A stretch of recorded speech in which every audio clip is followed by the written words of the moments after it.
जय श्री राम। सभी प्रभु प्रेमियों को मेरा नमस्कार और सभी को प्रणाम। तो चलिए श्री रामचरितमानस कथा को उसके अंतिम पड़ाव की ओर लेके चलते हैं और कथा शुरू करें। इससे पहले आप सभी लोग, अगर आपने अभी तक हमारा चैनल सब्सक्राइब नहीं किया है तो हमारे चैनल को सब्सक्राइब करें, घंटी वाले बटन को दबाएं, वीडियो को लाइक करें, शेयर करें और कमेंट करें। तो चलिए, श्री रामचरितमानस कथा आपने पहले भी सुनी होगी और उसमें सुना होगा कि शिवजी ने वेद की मर्यादा की रक्षा की और मैंने क्लेश नहीं पाया। अर्थात काकभूषण जी कह रहे हैं मैंने क्लेश नहीं पाया। इस प्रकार हे पक्षीराज गरुड़ जी, मैंने बहुत से शरीर धारण किए पर मेरा ज्ञान नहीं गया।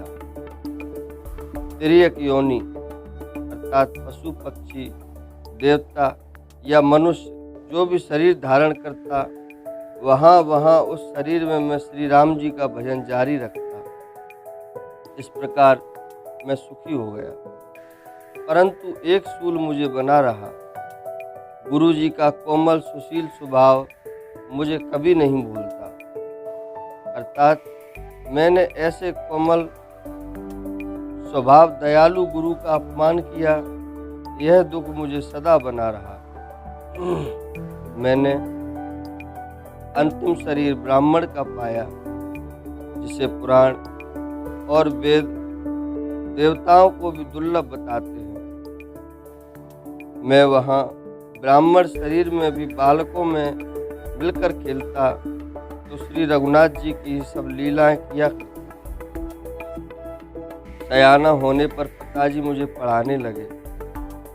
मैं समझता, सुनता और विचारता, पर मुझे पढ़ना अच्छा नहीं लगता।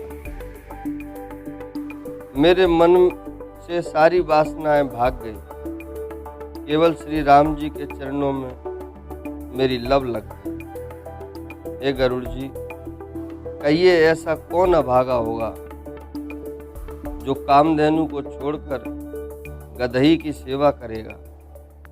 प्रेम में मग्न रहने के कारण मुझे कुछ भी नहीं सुहाता। पिताजी पढ़ा पढ़ा कर हार गए। जब पिता माता कालवश हो गए, मर गए, तब मैं भक्तों की रक्षा करने वाले श्री राम जी का भजन करने के लिए वन में चला गया।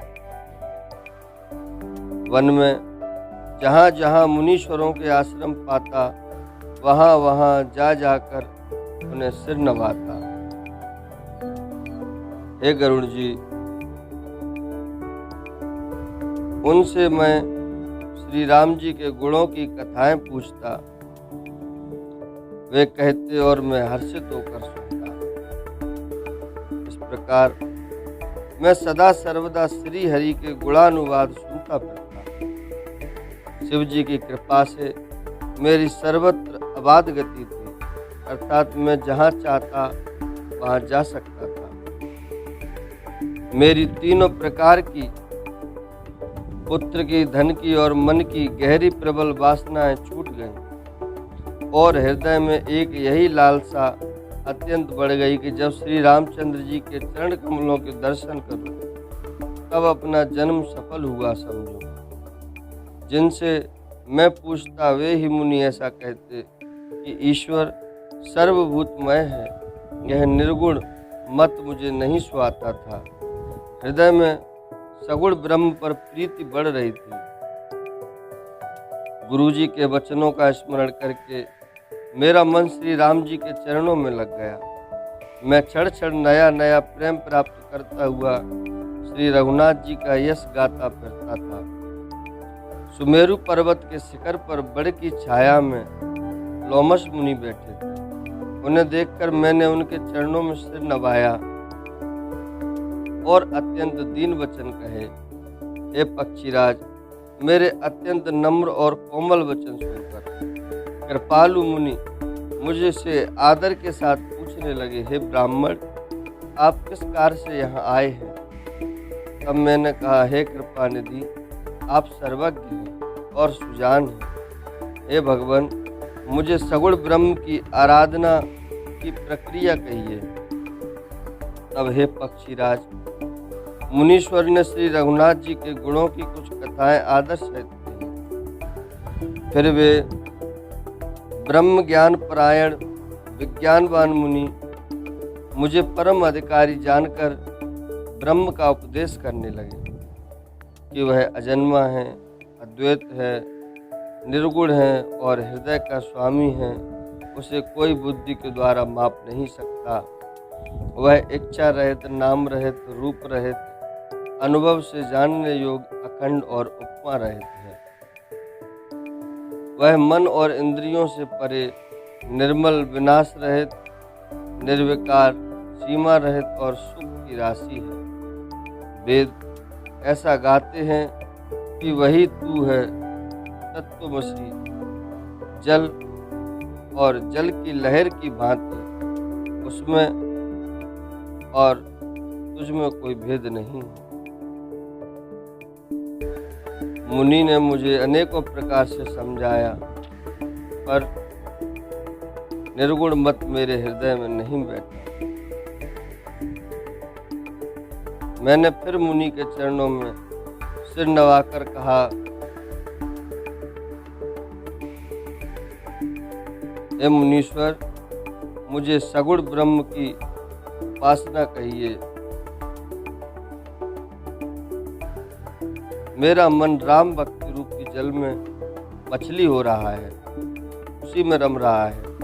हे चतुर मुनीश्वर, ऐसी दशा में वह उससे अलग कैसे हो सकता है?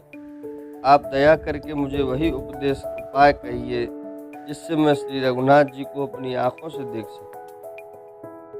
पहले नेत्र भरकर अयोध्या नाथ को देखकर तब निर्गुण का उपदेश सुनूंगा।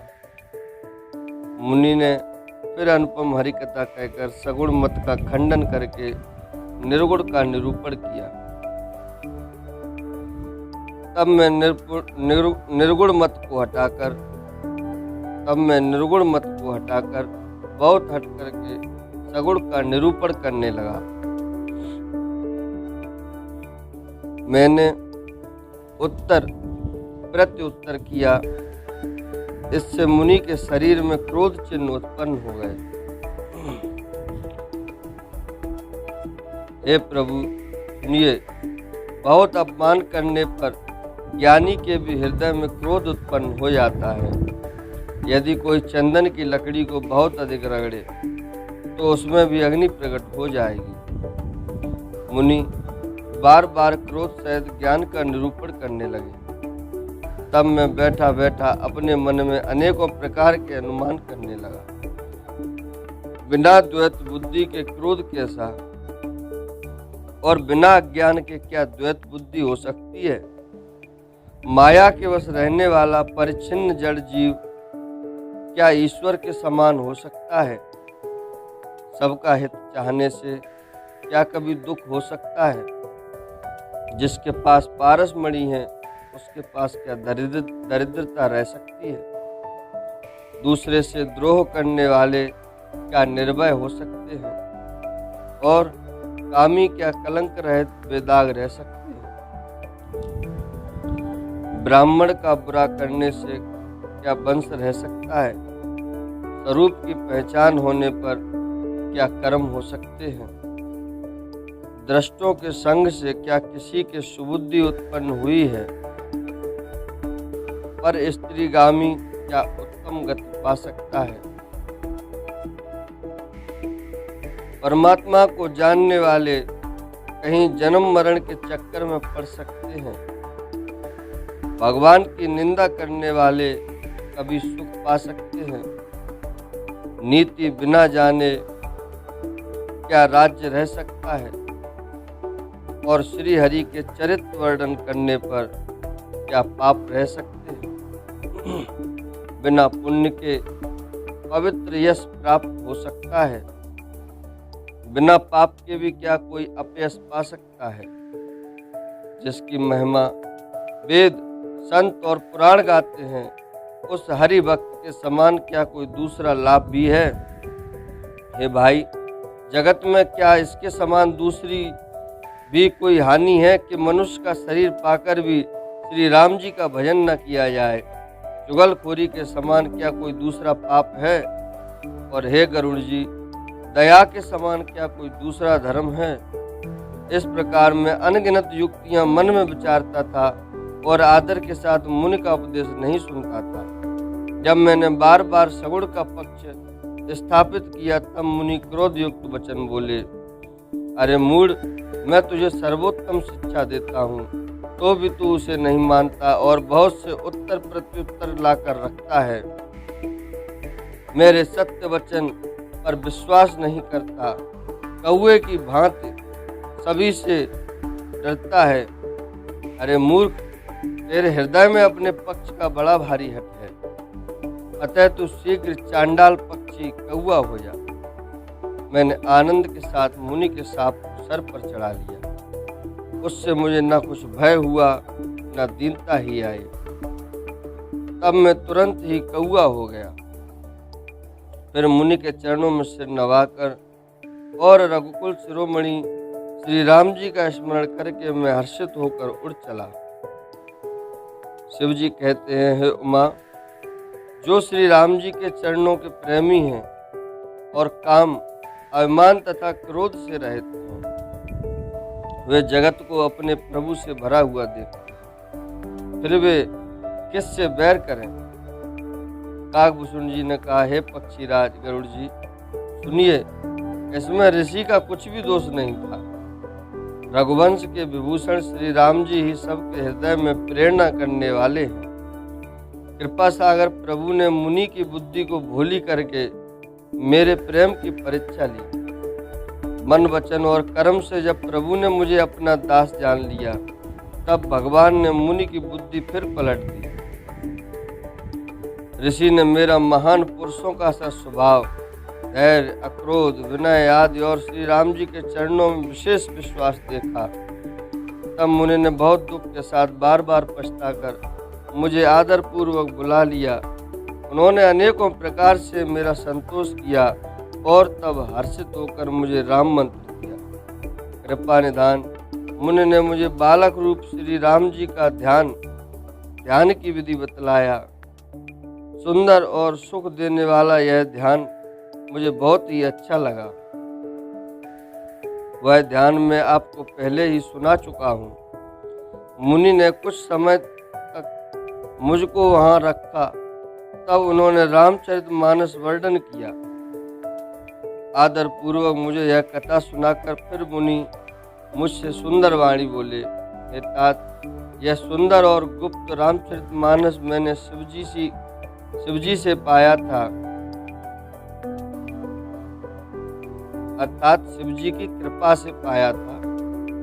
तुम्हें श्री राम जी का निज भक्त जाना, इसी से मैंने तुमसे सब चरित्र विस्तार के साथ कहा। हे तात, जिनके हृदय में श्री राम जी की भक्ति नहीं है,